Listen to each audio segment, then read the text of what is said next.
Assalamualaikum warahmatullahi wabarakatuh. Halo sahabat podcast.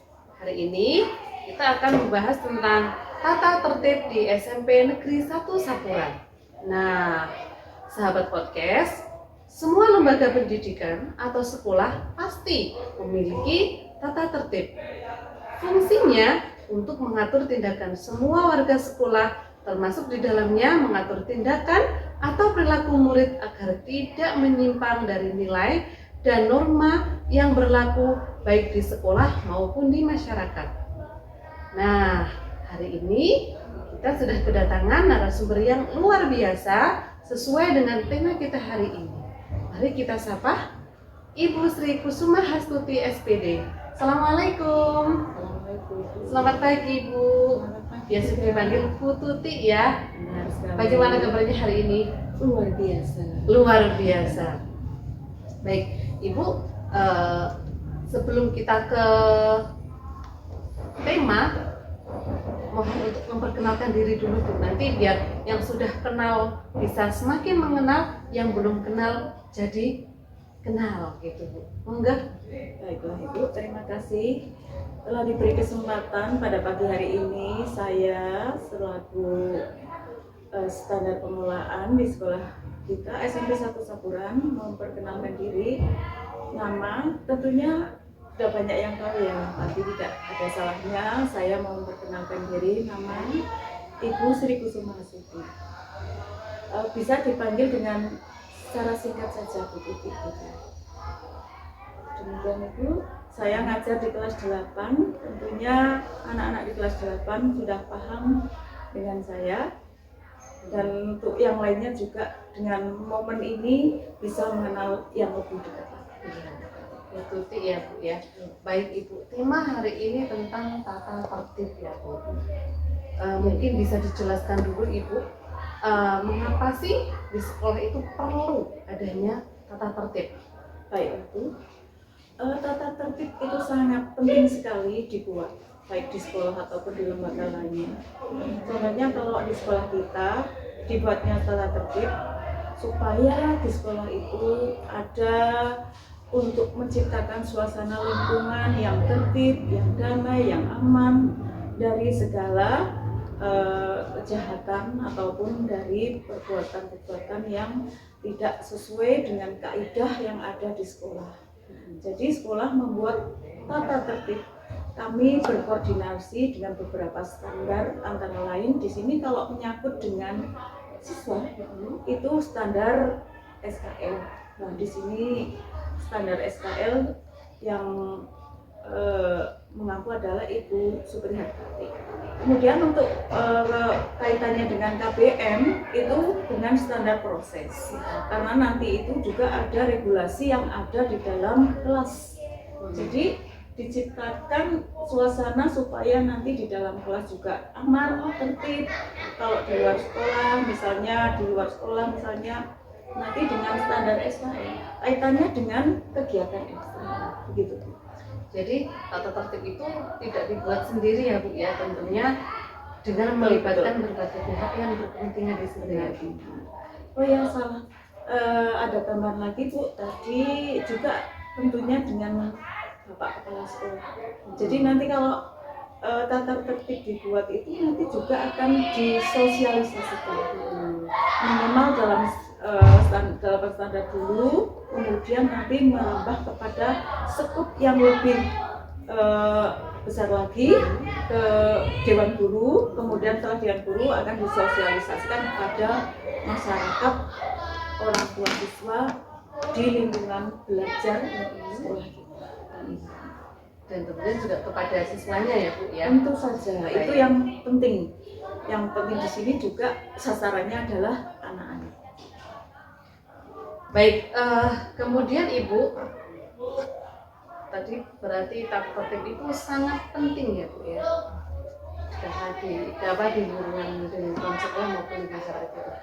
Tadi sudah dipaparkan, ternyata tata tertib itu dibuat bukan hanya sendiri, tapi dengan melibatkan beberapa pihak yang memang terkait di situ. Betul. Karena Ibu, untuk tata tertib di SMP Negeri 1 Sapuran, apa saja sih Bu? Mungkin bisa dijelaskan secara umum umum.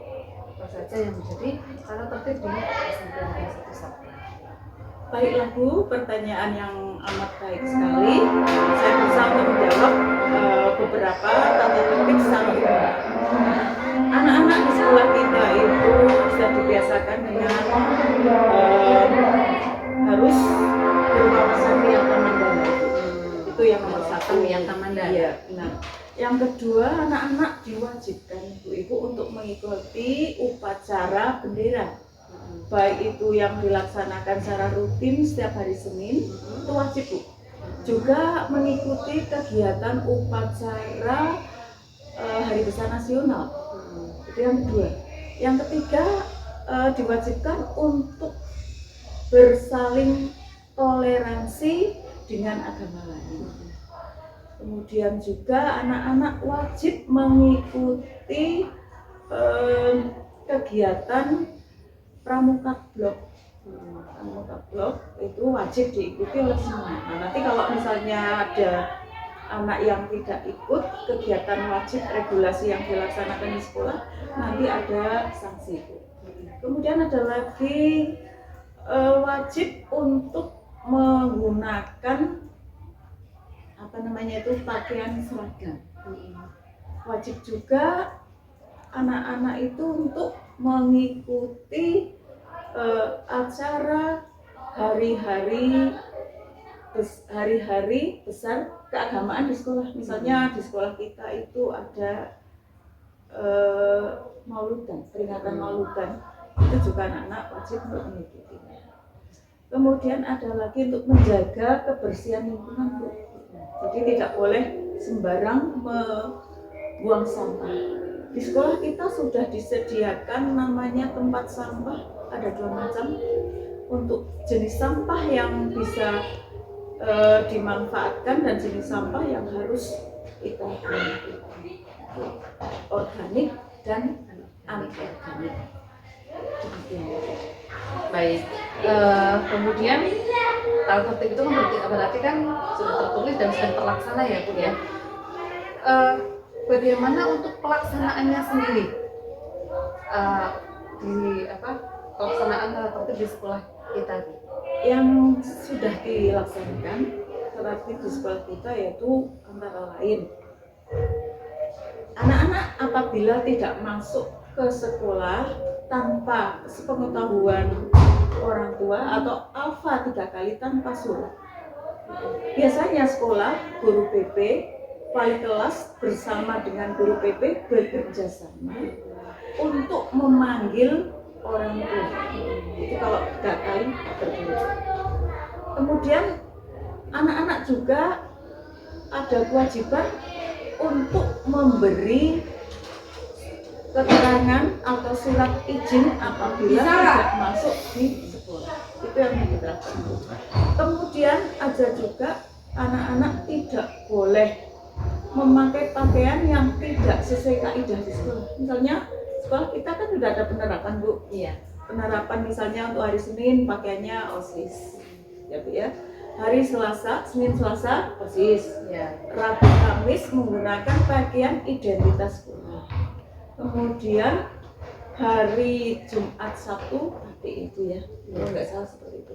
Jadi kalau memang nanti ada anak-anak yang melanggar hal tersebut, tentunya ada sanksi dari sekolah. Kemudian ada lagi yang sudah diterapkan anak di sini, bahwa anak-anak wajib mengikuti kegiatan ekstra. Nah di sini ada ekstra wajib dan ekstra pilihan. Kalau ekstra wajib itu adalah pramuka Bu. Nah ini wajib untuk mengikuti kegiatan pramuka. Kemudian ekstra pilihan adalah ekstra sesuai dengan bakat dan minat. Itu yang ditawarkan di sekolah. Sudah ditawarkan itu. Kemudian ada juga anak tidak boleh membawa HP. Nah ini yang baru-baru ini ya. Kemarin masa pandemi kita boleh membawa HP ke sekolah. Setelah berakhirnya masa pandemi khususnya di lingkungan sekolah kita, maka ada larangan Bu, ini larangan tidak membawa HP. Itu yang sudah diterapkan. Berarti kalau untuk keterlaksanaannya sendiri Berarti siswa itu sudah melaksanakan apa yang menjadi tata tertib di sekolah ini ya Bu? Betul sekali. Setelah ada tadi pengumuman atau ada regulasi untuk tidak membawa HP, saya lihat semua siswa patuh dengan peraturan yang dibuat oleh sekolah. Saya salut dengan anak-anak yang sudah mentaati peraturan yang dibuat oleh sekolah, khususnya tidak membawa seluler pun ke sekolah. Nah, itu adalah. Kemudian ada juga anak-anak yang mentaati peraturan menggunakan pakaian seragam sesuai kaidah yang diterapkan di sekolah. Kemudian ada juga anak yang diterapkan dan wajib mengikuti kegiatan ekstra wajib maupun ekstra pilihan, anak-anak juga sudah mentaatinya. Berarti semangat anak-anak itu luar biasa. Luar ya, Bu, ya? biasa. Baik. Selanjutnya Ibu, tentunya dari sekian tata tertib yang sudah dibuat, ada saja yang mungkin masih lupa kemudian melakukan pelanggaran. Sanksinya sendiri bagaimana Ibu? Kalau ada kok tidak dilaksanakan seperti itu? Baiklah Bu, sanksi sifatnya ada dua, sanksi yang ringan dan sanksi yang berat.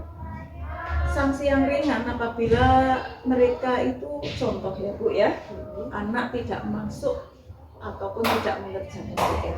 Nah ini untuk tidak mengerjakan PR ini nanti sanksinya masih dalam ditegur secara lisan. Secara lisan. Nah nanti tentunya berkelanjutan Bu. Nanti misalnya diberikan jurnal. Bapak Ibu guru tentunya punya jurnal sikap. Nah tentunya nanti anak-anak yang tidak menggarap PR atau kelupaan ditegur secara lisan, kemudian diberi semacam apa ya Bu itu yang suatu apa ya ikatan apa namanya itu Bu, menurut profil pelajar Pancasila itu apa ya, itu ada kesepakatan kelas. Nah nanti kalau melanggar lagi ada keyakinan kelas, kesepakatan kelas itu yang sekarang sedang booming ya. Yang dibuat bersama-sama dengan kelas. Namanya aja udah kesepakatan kelas, keyakinan kelas. Jadi kalau ada pelanggaran yang sifatnya ini masih ringan ya Bu ya, itu nanti diberi kesepakatan. Kalau melanggar 2 kali, 1 kali, bagaimana? Sesuai dengan kesepakatan kelas yang sudah dibuat mereka. Kemudian ada sifatnya lagi pelanggaran secara berat lah ya Bu ya. Contoh di sini merokok. Merokok itu kan larangan keras. Membawa minuman keras, ngedrak. Nah itu sudah sifatnya pelanggaran berat. Nah ini nanti sanksi bisa sampai kepada penskorosan.